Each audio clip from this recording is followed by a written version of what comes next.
being recorded for posterity, I did think I should point out that I was wrong, made a mistake at the end of the last lecture, which was about trying to describe these standard pieces. So in the non-orientable case, I claim that you could either get a Mobius band or a Mobius band with the disk removed.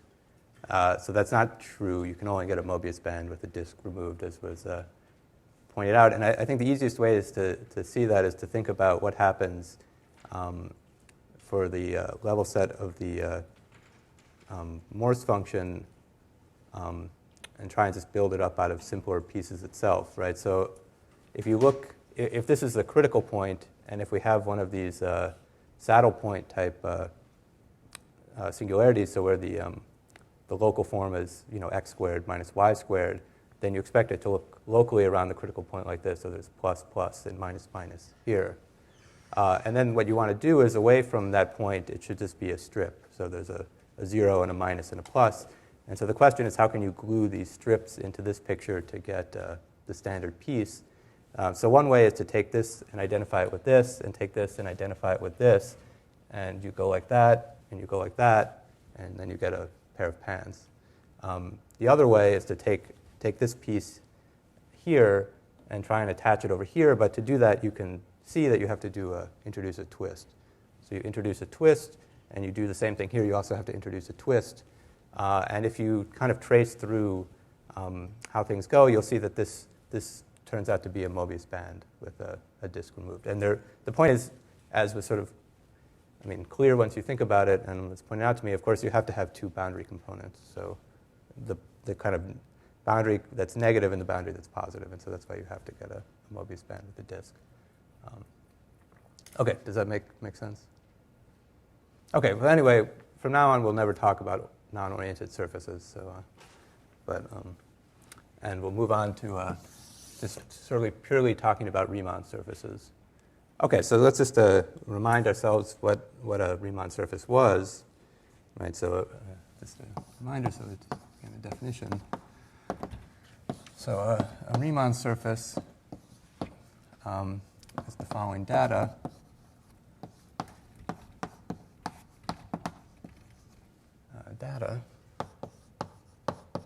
Right, so one, we have x, which is a second countable.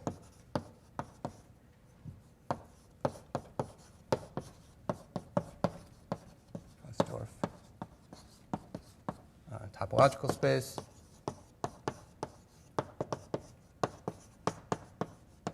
And then two, we had this holomorphic atlas.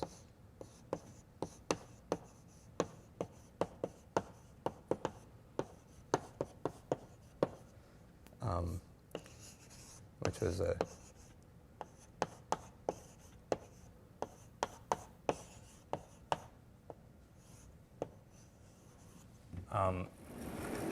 where here what we mean by holomorphic atlas was that U alpha is an open cover of X. U alpha tilde is a subset of C, which is open. Phi alpha is a homeomorphism. And then the point is, when we look at the transition functions, so if we looked at, say, phi beta composed with phi alpha inverse, right? So if we think of this where it makes sense, so it'll map an open domain of C to another open domain of C, and this is supposed to be holomorphic.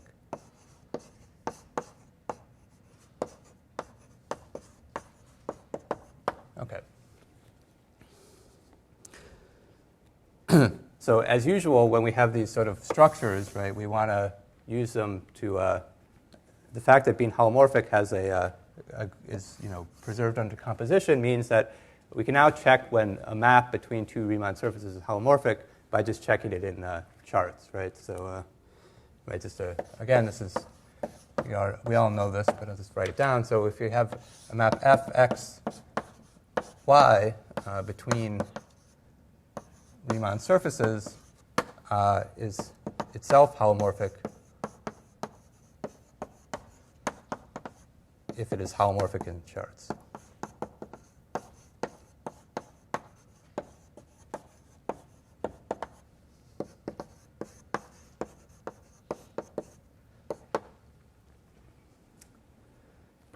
Okay, so, and the point is this is well defined precisely because of a chain rule for holomorphic functions. You might want to consider, remember we said that a Riemann surface was equivalent to a kind of conformal surface that was oriented. So you should convince yourself that a holomorphic map is equivalent to a conformal orientation preserving map. So that's something you should convince yourself of. Okay, and of course, as usual, we want to have a notion of what it means to be a kind of equivalence of holomorphic structures, right? So we say a map is a biholomorphism. So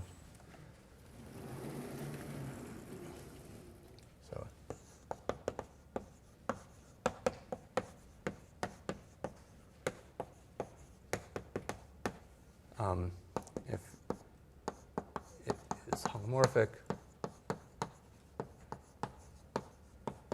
with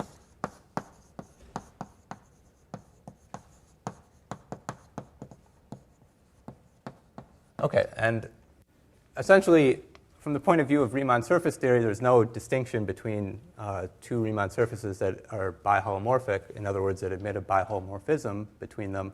And so we usually just think of equivalence classes of Riemann surfaces. The idea being one of the things this allows us to do is to not, we don't have to, in principle, the Riemann surface structure depends on the charts, and you can make kind of trivial changes to the atlas, which would say you had different Riemann surfaces, but of course, they'll be naturally biholomorphic. Like, for instance, if you just add some compatible chart, they would be, in principle, distinct, but the identity map would be a biholomorphism. So we won't sort of dwell on this, but so just keep that in mind. Okay. That being said, it'd be nice to have some concrete examples of these, so let's do that.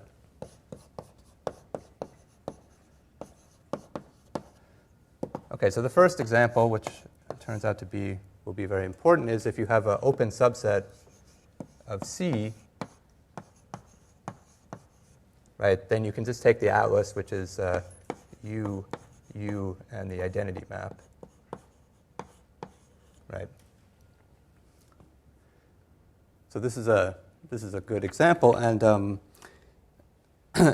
from this class, so kind of 1 prime, we'll mostly be concerned with the following three examples. So we have, of course, the whole of C, which is just, so C itself is a Riemann surface. That's obvious. So of course, we also can take the unit disk, which is just, say, the set of points in C, such that, and it'd also be useful to talk about the upper half space, which is a set of points of Z in C, such that the imaginary part of Z is positive. Okay?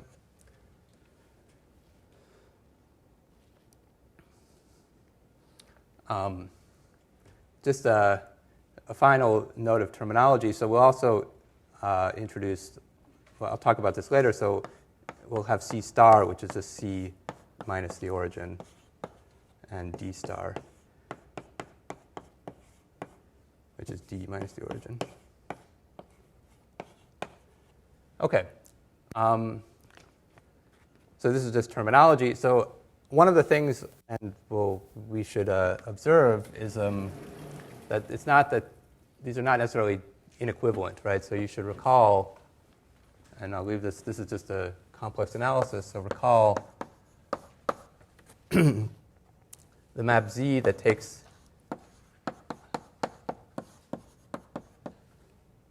right. This is a biholomorphism.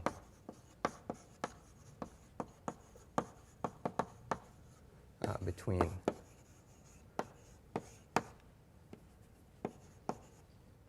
H. Okay, so H and D are just different names for the same thing from the point of view of Riemann surface theory. So of course, On the other hand, something like C star is topologically already different than, say, C because it's not simply connected. So the C star and the D star will, those guys will not be equivalent to either C or D. You should also convince yourself that C is not equivalent to D. And C is not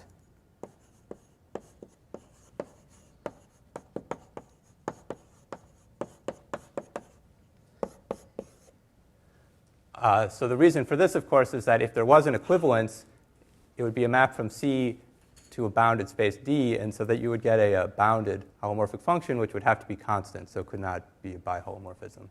So we already see that these two guys are topologically the same, but are not equivalent as Riemann surfaces. So this is the first, as I alluded to, the first case where we have inequivalent holomorphic structures on equivalent smooth, where we have equivalents as surfaces. Okay, so these are all they're all open sets, so they're not compact. So the final example I want to start off that's very simple is, of course, the Riemann sphere.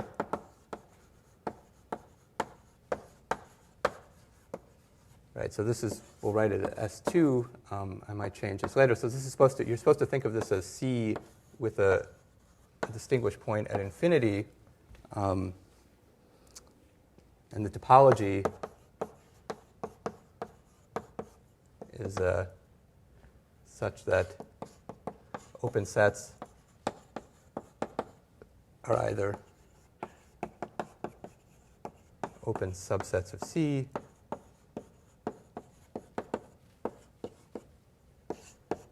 or sets basically where you add the point infinity and you union that with C minus K, where K is compact.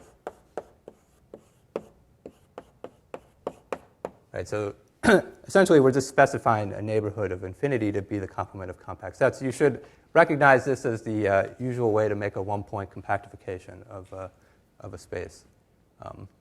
Okay, so we put this topology, and then we want to, this makes it into this identifies it as a surface, and we want to make it a Riemann surface, so we need to specify an atlas. So what's the holomorphic atlas? So we have two charts. So we have the atlas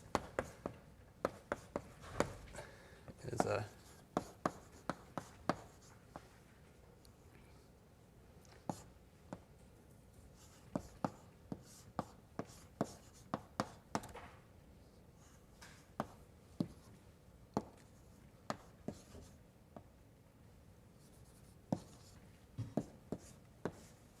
where here we just take U0 to be the set of Z such that the absolute value of Z is less than 2. U1 is the complementary set in a sense. So this is the set Z such that the absolute value of Z is bigger than a half, union the point infinity, and U0 tilde is U0. U1 tilde is also U0. And then we have phi of Z is Z, and phi 1 of Z is equal to 1 over Z, where we've defined phi 1 of infinity in the obvious way to be 0. Okay, so doing that, what's the only thing we need to do to check that this actually is a holomorphic atlas? We just need to check that basically on that there's the transition function there is holomorphic, and there's only one transition function, and that transition function, the only transition function, is the map essentially, phi 0 of, say, phi 1 inverse, which you can check takes the set Z such that 1/2 is less than Z is less than 2 to itself, and it's the map given by Z goes to 1 over Z. So I'll leave that to you to check, but of course this is clearly holomorphic, so this is a holomorphic atlas. Okay, so we now have some very simple examples, and as we'll see somehow in the end, S2 is also simply connected just like C is and D is. And what we'll see is, and this is essentially what the uniformization theorem will say when we get to it at the end, is those are the only three simply connected Riemann surfaces. So we have either C, D, or S2. So we have a very simple list. So of course, as we know, there's lots of more Riemann surfaces when we allow for topology. So the rest of today, I'm going to sort of give some examples of how to construct maybe more complicated examples.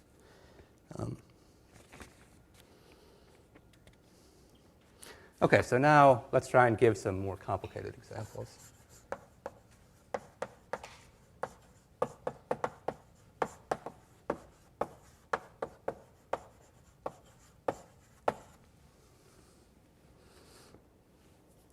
Okay, so the first of these is this notion of an affine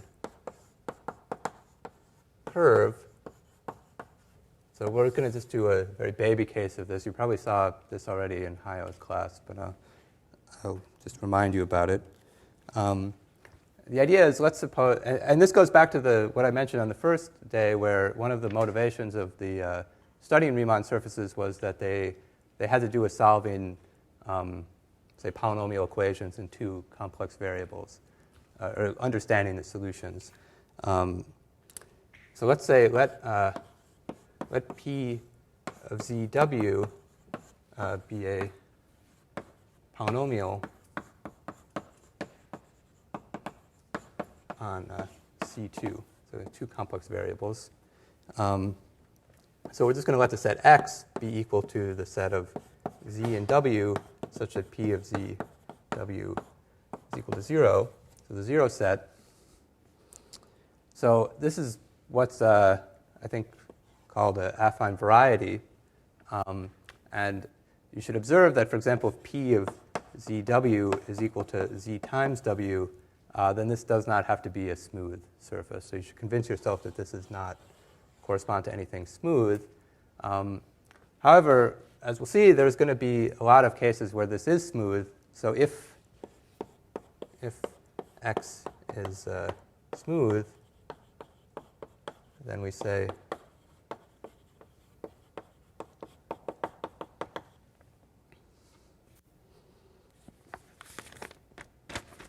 it is, I say a smooth curve, affine curve.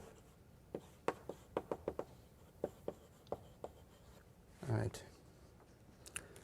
And what I want to kind of prove to you is that, and I'll give basically a very simple proof, is under a reasonable condition on P, which I'll discuss, we always get it smooth. And when it's smooth, you actually get that it's a Riemann surface. And in fact, it's naturally.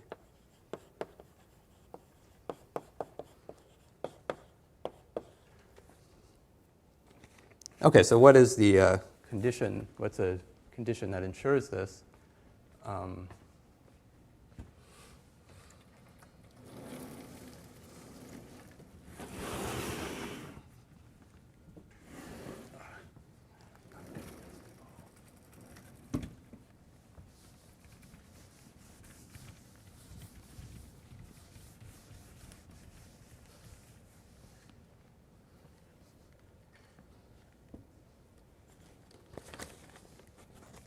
Okay, so the theorem,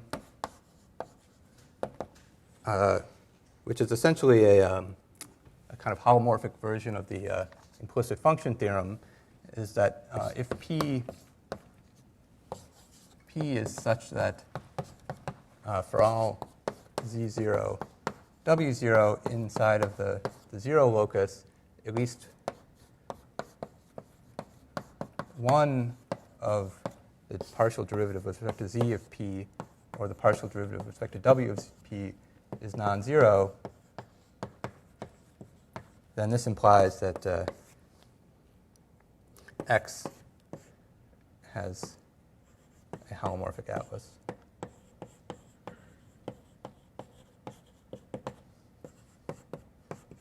Right. In other words, being just being by sitting inside of C2, you get a holomorphic atlas. Okay, so as I said, I mean, this is really just a holomorphic version of the implicit function theorem. However, it turns out rather than giving the proof using, the proof that would kind of generalize to every situation, in this case, because things are simple, we can actually give a very elementary proof just using basically facts about complex variables. So maybe I'll just present a sketch of the argument since I think it's a little neat to have a proof of this that doesn't really require, this requires something very elementary. And this is, I'm following Donaldson here in his notes.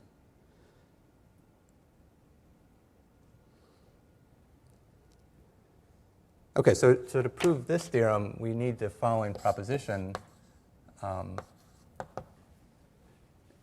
which is, suppose we pick z0 and w0 in x, satisfying such that now just the partial derivative of p is not equal to 0. Then the claim is that there exists a disk D2 centered at W0. There exists a disk D1 at Z0 and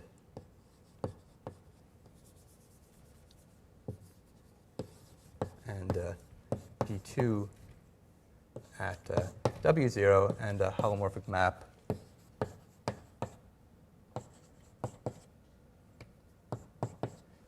phi that takes D1 to D2 such that essentially the graph of phi sits inside of x. So in other words, such that p of z, phi of z, is equal to 0. And in fact, stronger, it says something in fact stronger, which is that x intersect D1 cross D2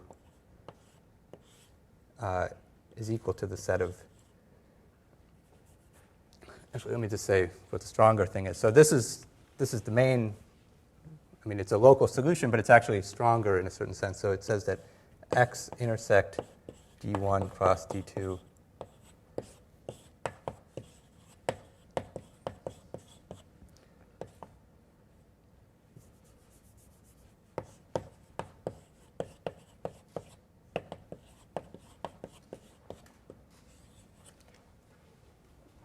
Okay, so what does this really mean? Again, the picture is very obvious.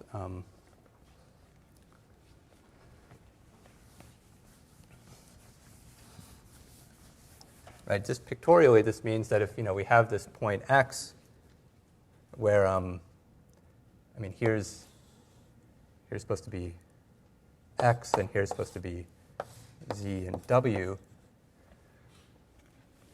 Right, if we have a point where the derivative, where essentially if we have a bad point would be a point like this, right? That would correspond to the partial derivative of w being 0. But away from such a point, we can find disks so that in this region we just have a graph. But which you should remember, this is pretty standard fact from say. At least in the real context, there's this is the implicit function theorem in a sense, one way of coming at it, at least in the right codimension. So the main upshot here is the fact that the map is holomorphic would be the only real difference. But as I said, there's a kind of cute argument for this fact, which you can see that this pretty much immediately implies that, because we just have to this gives us, by doing this projection, will give us an atlas where we project here if it's non-zero in this direction, and we project here if it's non-zero in this direction. And what one can check is because this phi is holomorphic, then all the transition functions are actually holomorphic. So I won't, in the interest of time, discuss that, but I'll maybe give a proof of this because I think it's kind of neat. Okay, so the proof of this proposition is, let's just recall that D is a disk in C and F is holomorphic, then the number of solutions of f of w equals 0 in D is exactly the following integral.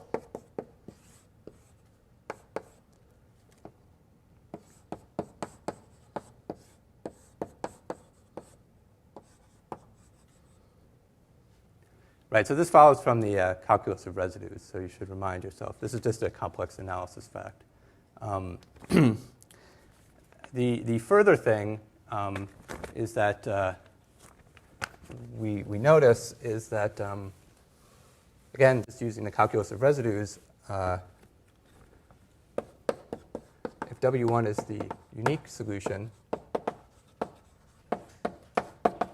then W1 is given by 1 over 2 pi I boundary of D W times f prime of W over f of W. Again, dW.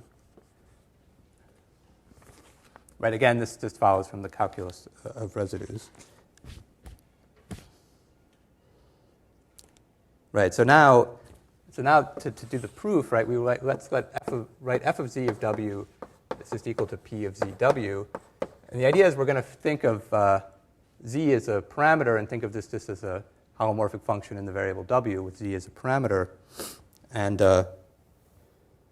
by assumption, we have that f of z0, w0 is equal to 0, and f prime of z0, w0 is not equal to 0. And so since f of z0 of z is equal to f prime of z0, w0,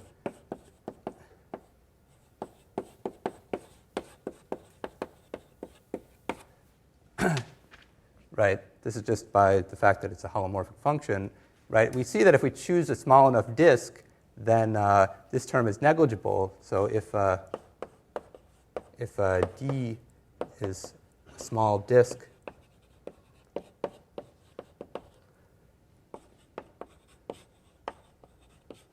about Z0, then we can assume f Z0 is non-vanishing on the boundary of D. Okay?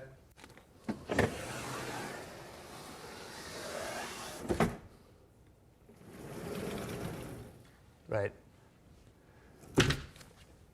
And since it's non-vanishing, we can actually assume, everything's compact, right? So in fact, we can assume,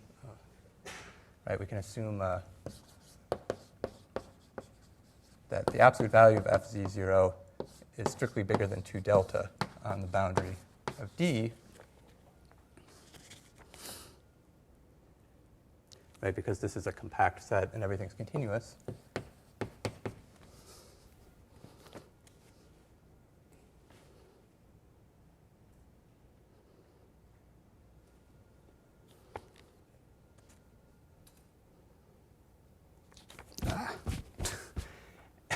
Anyway, now since f is continuous jointly in both variables, that actually implies that for another small disk, d prime, so for z in a small disk d prime about z0,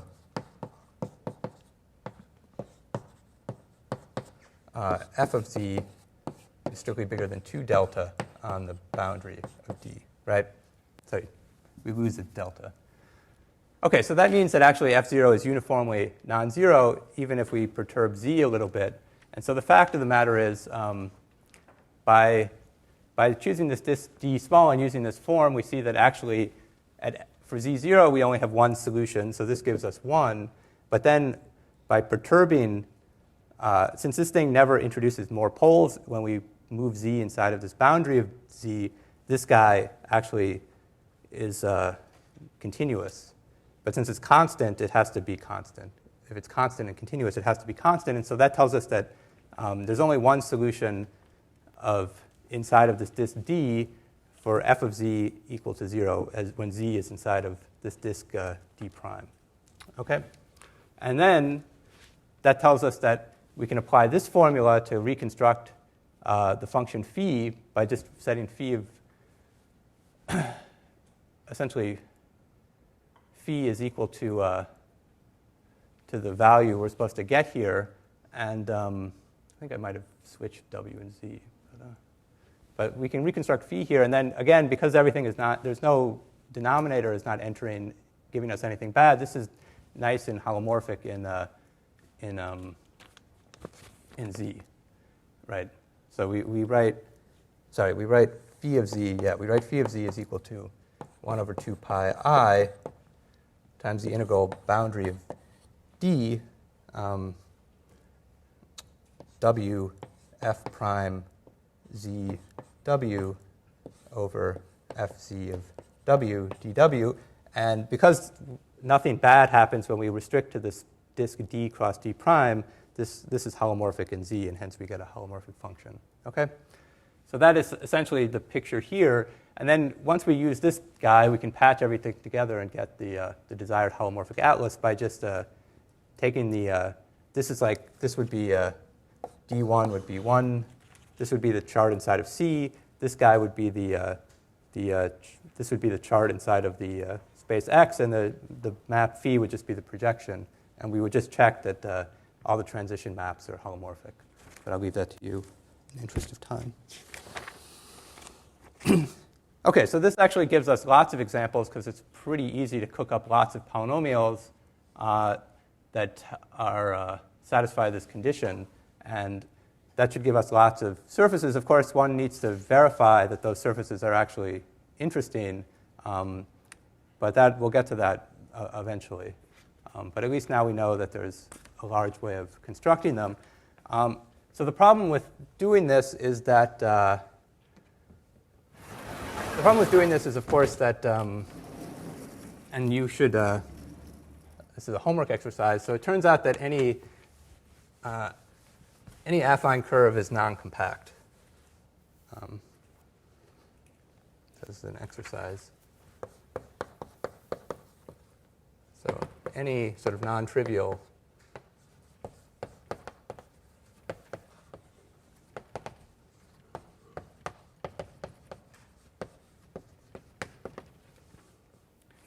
so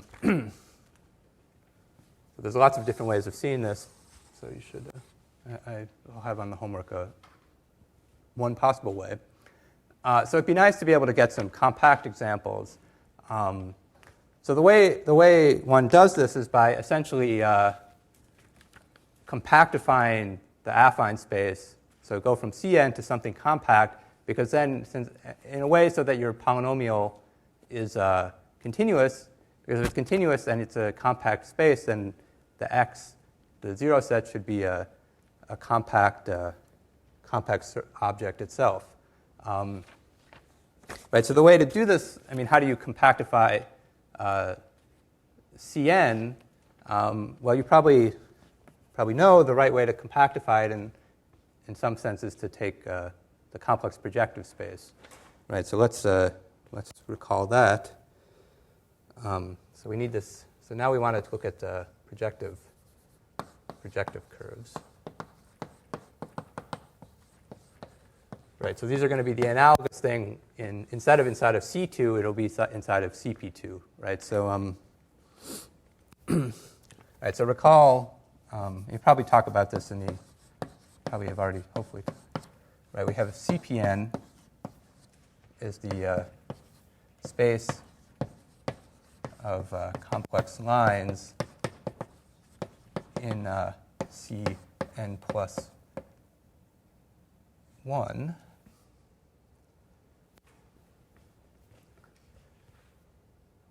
Right, so one way of thinking about this, which is probably all I'll say here is, right, one way of thinking about this is we take Cn plus 1 minus the origin, right, and then we impose an equivalence relation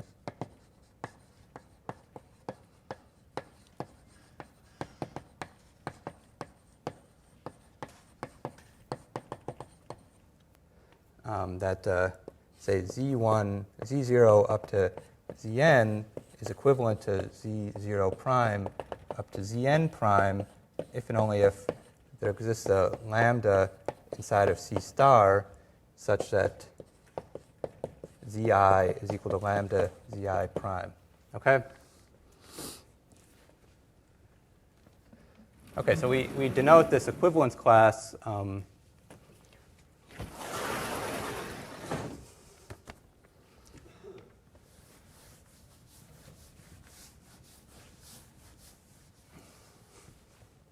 right, so this equivalence class we'll denote by z0 up to zn. This is the equivalence class.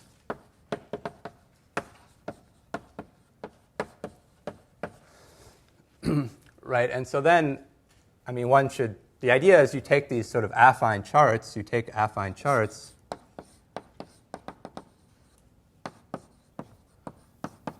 which are u sub I,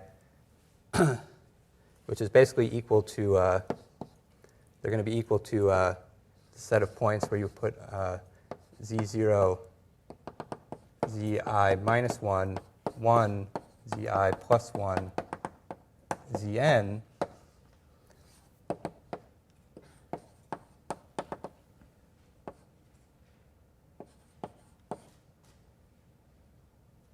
where, again, you've removed the ith term, but I'll just, so that's supposed to be in Cn. Right. So let's put to remove the ith component. Right. So these are copies of Cn that are supposed to sit inside the CPN. And of course, there's n plus 1 of them, and they cover the space. And you can check that transition functions are very well behaved. So that gives nice structure to CPN.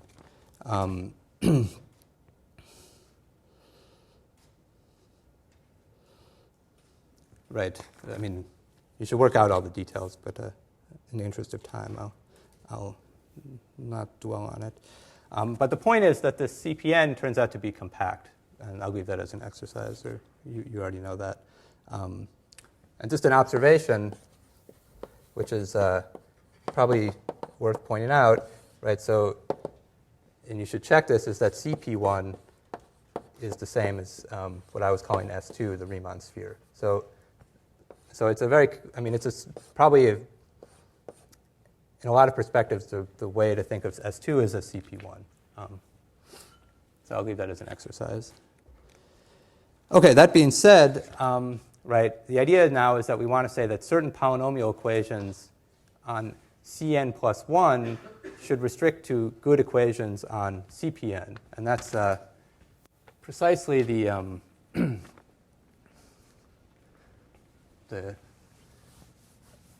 equations so that solutions make sense independent of independent of the equivalence relation. So notice that if P is a polynomial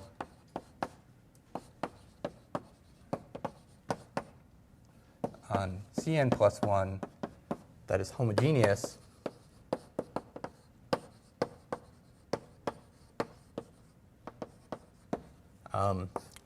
then i.e. P of lambda z0 up to lambda zn is equal to lambda to some other n, then the zero set x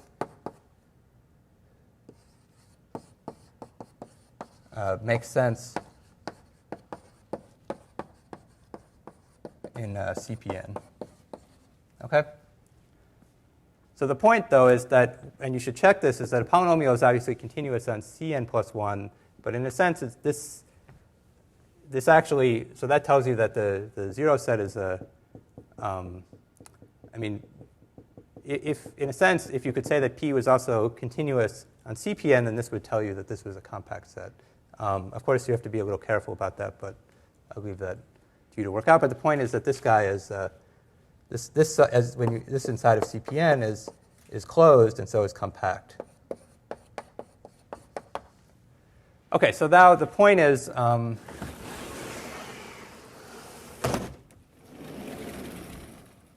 the point now is to try and make sense of when is this guy going to be a Riemann surface. So of course,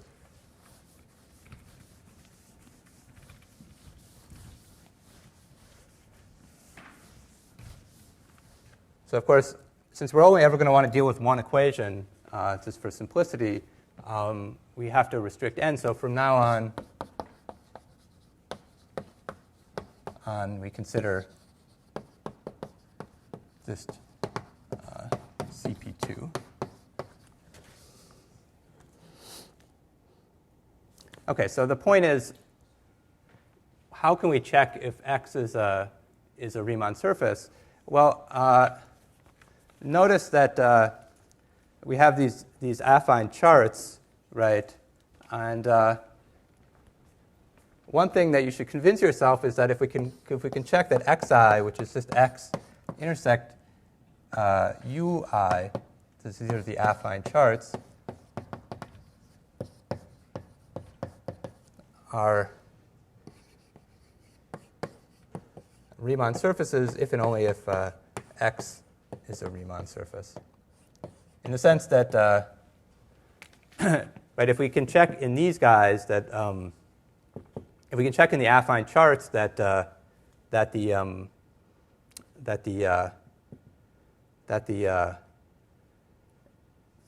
set X has a holomorphic atlas, if it's true in each chart, then you can check that the way everything gets pieced together means that we actually get a holomorphic chart on the whole of X.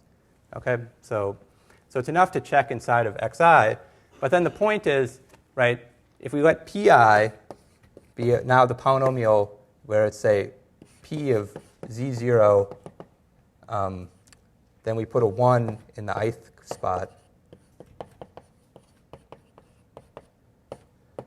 and Zn, then Pi equal to 0 is basically the same as, right? So in other words, given this homogeneous polynomial, if we just stick a 1 in the appropriate spot, then that tells us what xi is.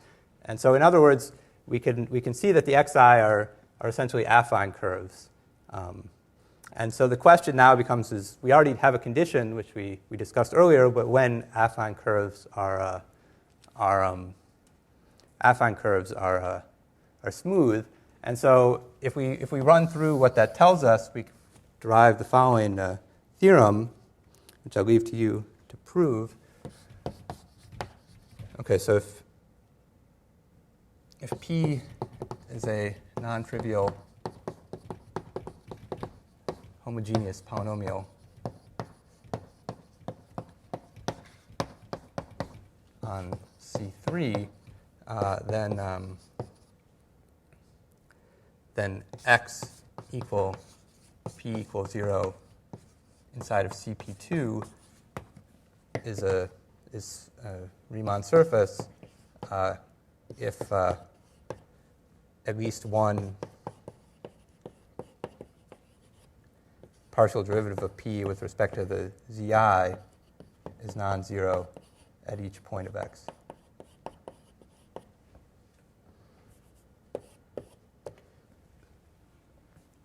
Okay, you need to be a little bit careful here because, of course, the point of X is in CP2. So what we mean is that at each line in C3, but the point is P is homogeneous. So if you check it at one point on the line, it should be true on every point on the line. Okay, so so this gives us a lot of interesting examples. So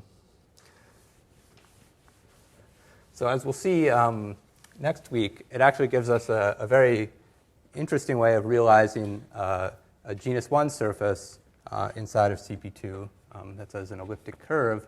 But maybe just as an exercise for yourself, right? So consider the homogeneous polynomial P, which is equal to Z0, Z2 minus Z1 squared. Okay, so you should check that the set P equal to 0 is a smooth projective curve.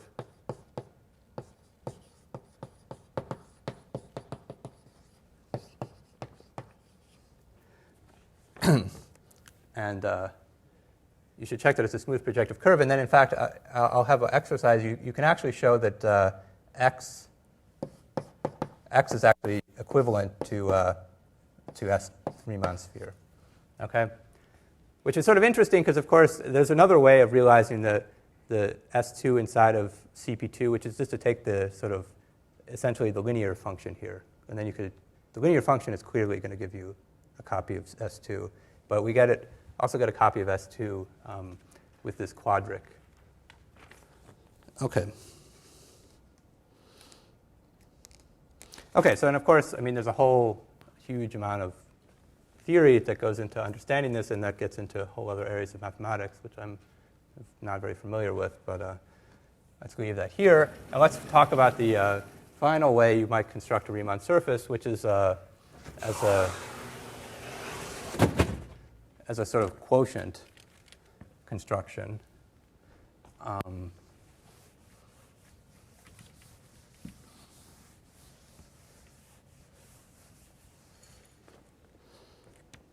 So the final, again, all of these are just examples of how to build Riemann surfaces.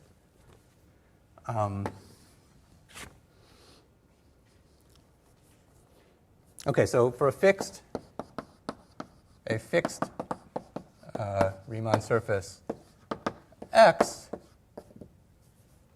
let's say aught X equal the set phi that take X to X that are biholomorphic.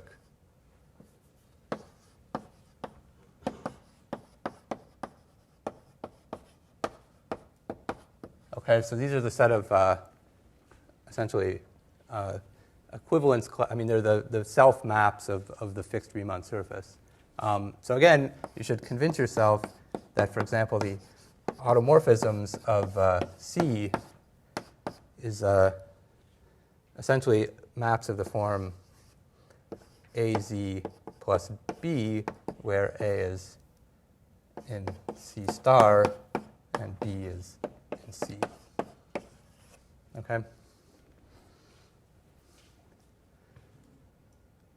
So you should, what's a proof? I mean, just to, maybe we should give a proof, right? So what's a holomorphic map from C to C? Well, a holomorphic map of C to C is just an entire holomorphic function. So we know an entire holomorphic function is a polynomial. But the only polynomials that are invertible are linear functions with non-zero guy here. So that's why that's automorphism C. So on the homework, I'll have you work out, say, the automorphism group of the Riemann sphere. So these are usually called the Mobius transform. So they're kind of fractional linear transformations. You probably remember that. And so this actually turns out to be identified with PSL2C. So 2x2 matrices with complex matrices with determinant 1 modulo plus or minus the identity.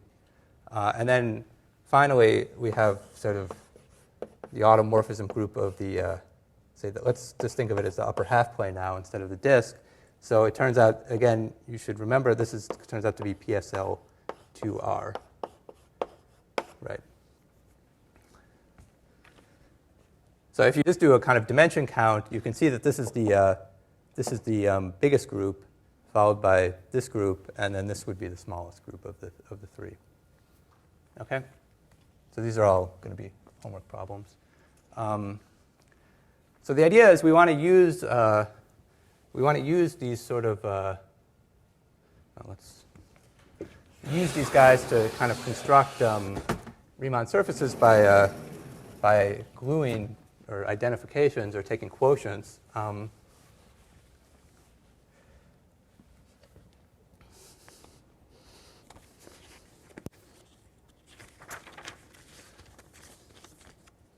So to do that precisely, we need to introduce a sort of certain situation. So we're going to look at gamma, which is a subgroup. Again, we're going to fix some Riemann surface of the automorphism of X, right? And we're going to say, and this is not standard terminology, so I put it in quotes. We say gamma X this is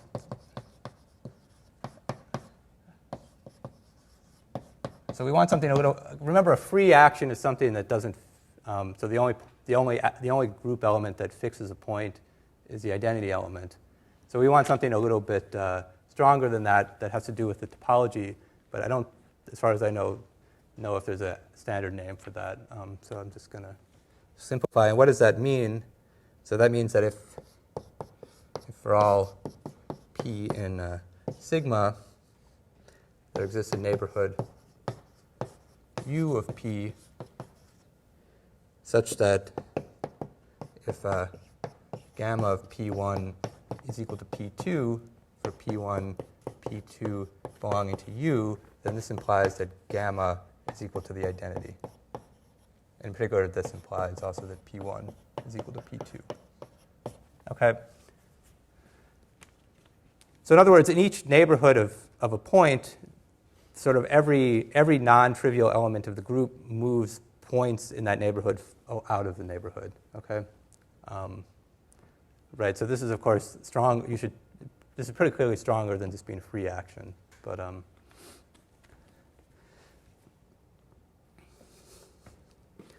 so the idea behind such a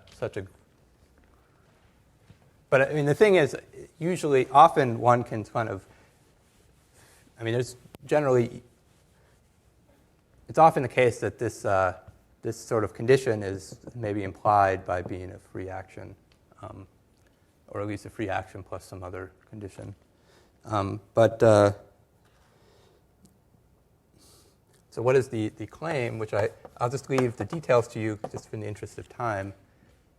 So the claim is that if you form the quotient space, if gamma acts, say, strongly freely,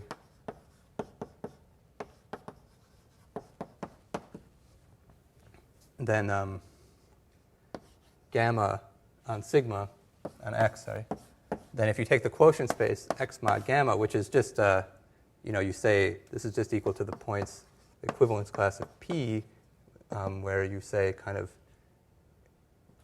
x, y, and x equivalent to y, if there exists gamma in gamma. All right, this doesn't make a whole lot of, maybe this is the, right, so the point is this is, with this condition of strongly free, you can sort of pick small neighborhoods that are, where you can check that because these are conformal maps, that this is actually, this has a holomorphic atlas.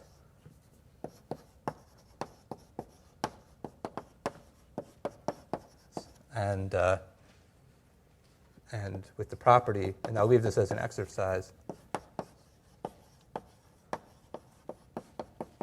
property that the map x goes to x mod gamma, where P gets sent to class P, is holomorphic.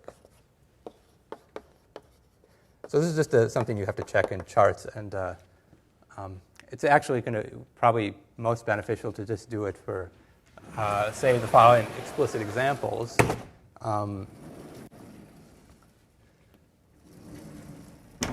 Okay, so just to end, let's just look at x equal to c. Right. So then we have two useful subgroups. So there's the first group, which we might call gamma 1. So this will be just the set of group elements. Z gets mapped to z plus n, such that n is an integer, right? So you can see, you should see that this is really just the integers with addition as a group. And it's pretty clear this acts strongly freely, because if you just think about a point, right, this is a point z, and this is z plus 1, and this is z minus 1, and every other point is far away. So if you just pick a neighborhood that's, of radius, say, a quarter, if you pick a neighborhood of radius a quarter, there's no way any element inside of that that disk gets fixed by any non-trivial element of gamma 1. Okay, so this acts strongly freely. And what we can see is that, essentially, topologically, you're just taking a strip and sort of identifying the ends. So topologically, if you take the quotient, you get an annulus. So you should convince yourself that C mod gamma 1 can be identified with the punctured complex plane. So you can do this by explicitly exhibiting a map. Okay, so that's the first example. So the second example is less trivial, so let's just call this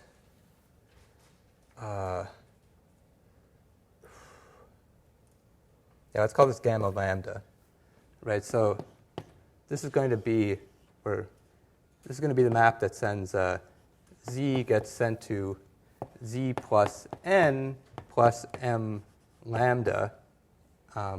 Here, m and n are both integers, and we're assuming lambda has imaginary part positive. Okay, so the point about this is that these guys never interact. So again, what you should be able to see is that the orbit of 0 under this action is just a lattice, where one of the sides is of length 1 and the other side is sort of a lambda, right? So the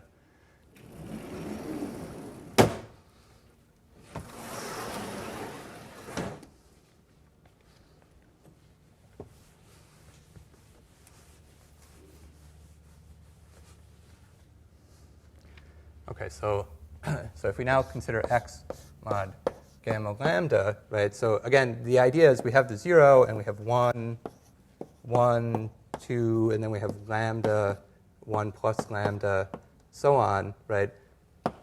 Right, it's just some lattice, right?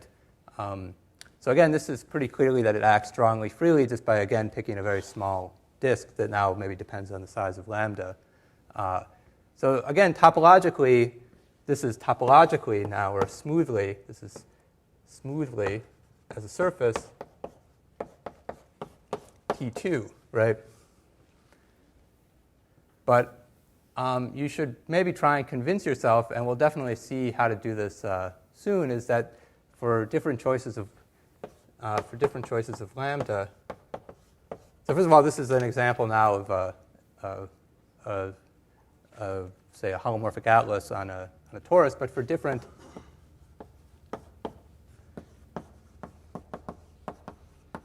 of lambda, we might get inequivalent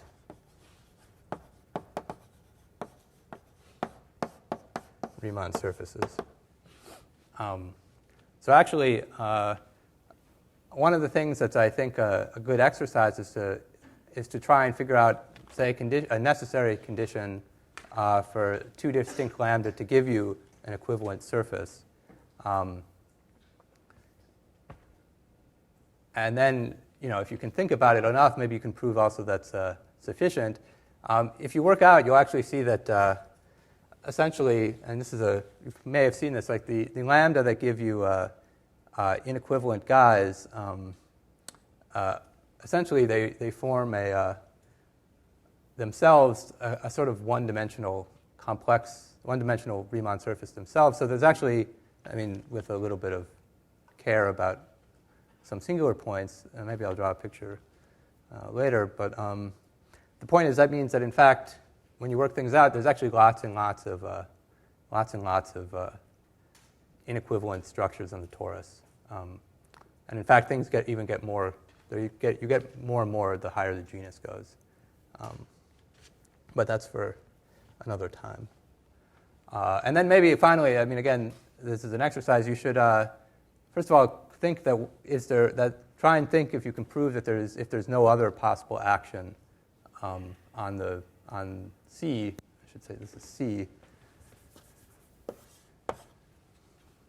You should try and convince yourself that sort of these are the only types of quotients of C you can get.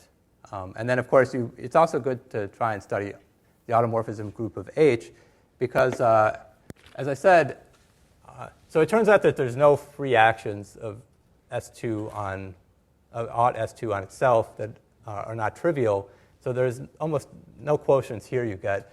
But notice this is a much bigger group than odd C. So it turns out that there's lots and lots and lots of interesting subgroups of this guy, which give very complicated Riemann surfaces. So this is just trying to understand the subgroups of this is a very rich algebraic problem and gives you lots of, it basically gives you lots of Riemann surfaces. But I'm out of time, so I'll stop here.